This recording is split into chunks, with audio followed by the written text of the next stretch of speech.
When I was a kid, I always wondered, can a CPU made in Minecraft work in real life? And could I build one myself? Well, today I'm going to find out just that.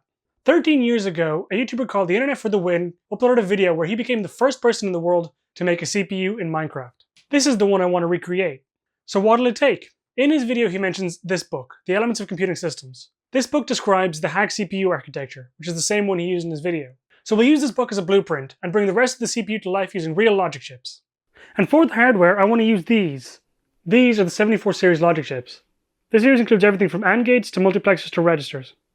As much as I'd like to wire them up randomly, that's not how this works, so we're going to have to go into the game to see how they're implemented. The CPU mainly consists of an ALU and 2 registers. In the CPU, when you give it data, you save it in the A register.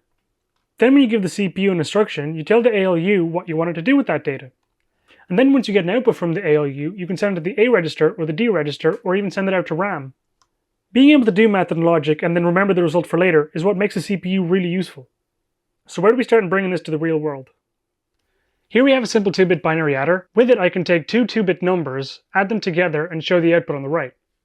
So if I add 1 plus 1, I get 2. If I add 1 plus 3, I get 4. Now because the CPU we're making is actually 16-bit, we're going to need more than just these 3 chips to make it. To make a full 16-bit adder, we need this many chips, which already takes up a lot of space, and we still haven't even added the registers yet. Now the registers are quite a bit simpler. With one chip we can store one 4-bit number. So if we get a random number on the input, cycle the clock, we can remember the output. And then when we get rid of the input, it holds the data. And if we want to change the data in it, we just change the input and then load the new data in. Now if we combine the two, we can actually make a simple little counter. Feed 1 in on the input. Now every time we do the clock, it should add 1 to the output. And because the output is now routed to the other input, we get 1 plus 1, which is 2. Do the clock again, the output is 3.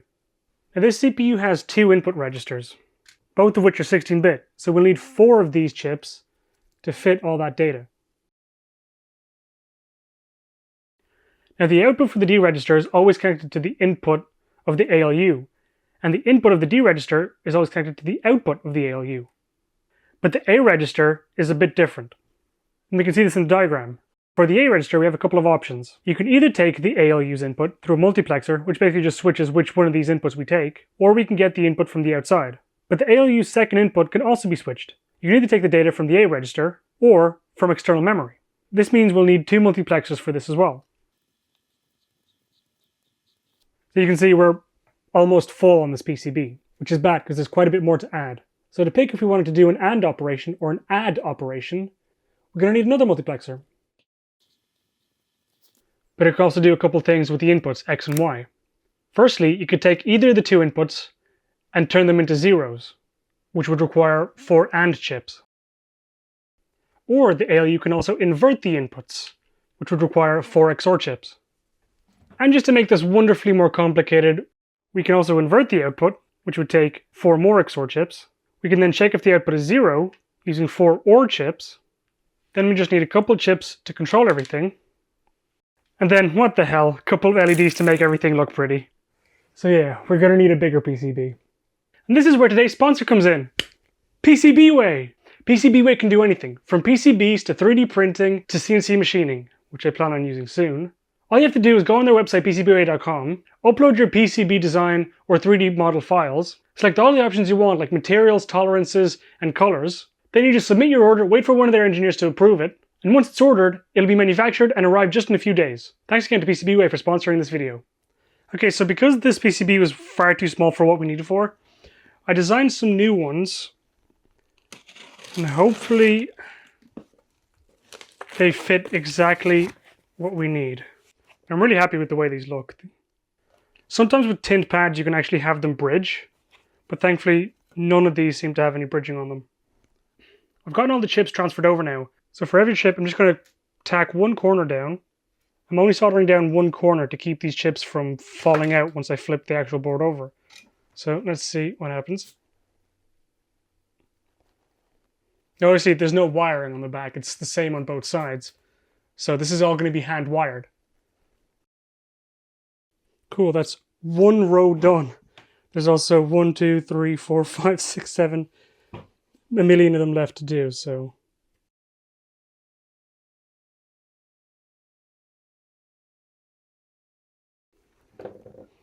Yay, finally onto the last row. I'm experimenting with the LEDs, and because this is 16-bit, there's a lot that I need. On the left we have the input LEDs, then we have the actual switches for the input, the register LEDs for A and D, the output, and there's also a couple of flags. So far I've got the LEDs and the power rails hooked up. So I've got power and ground for all the chips, the resistors for all the LEDs. As of now, that's not enough.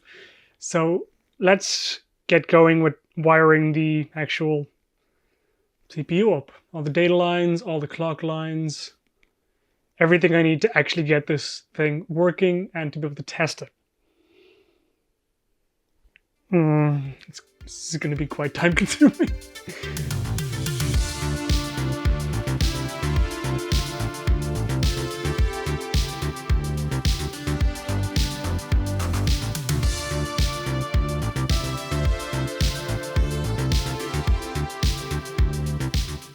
So I just spent the better part of forever adding these wires to hook up parts of the adder, and they are not at all secure or stable. You play around with them a little and they just, flake off. So I'm gonna use thicker wire to try and do this a bit more securely. This is gonna take forever.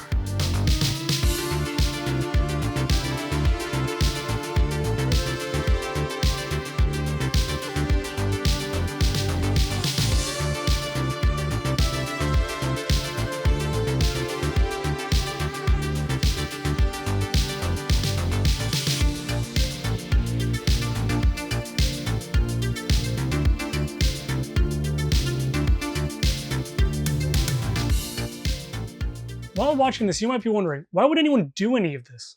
Well, my answer is pretty simple. And the answer is the same for all of my projects. I do them to learn something new.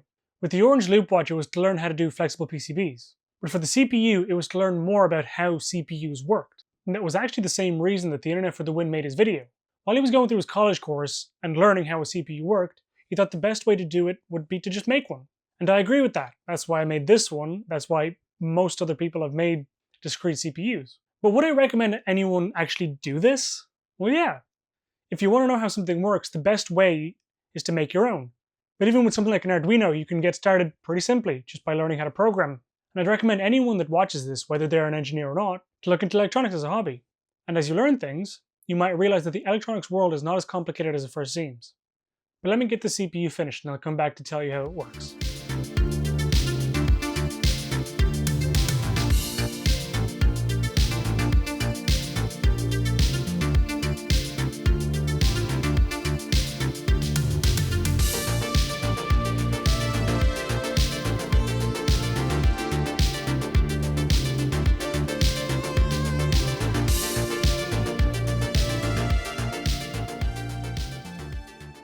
At the start of the video, I wondered if a Minecraft CPU can work in real life.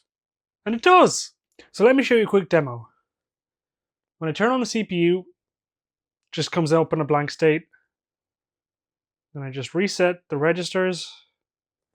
And it'll add 3 and 5. So I'll take 3, put it in the A register. Then I'll feed that number into the D register. Then put 5 back into the A register. Then I'll set the ALU to add mode. Then I can just look at the output and see the answer is 8. That's exactly what we wanted it to do. Then we can go into Minecraft and see if we get the same answer.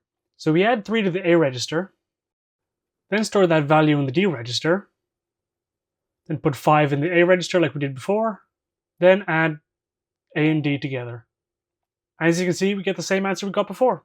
So yeah, this shows that you can use Minecraft to learn digital electronics, and then take what you've learned and bring it into the real world. But if this feels intimidating, you can start small, like blinking an LED or making a small binary adder.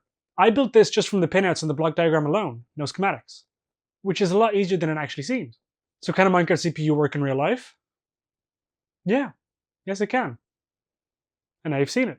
Thanks again to PCBWay for sponsoring this video, and I'll see you guys next time.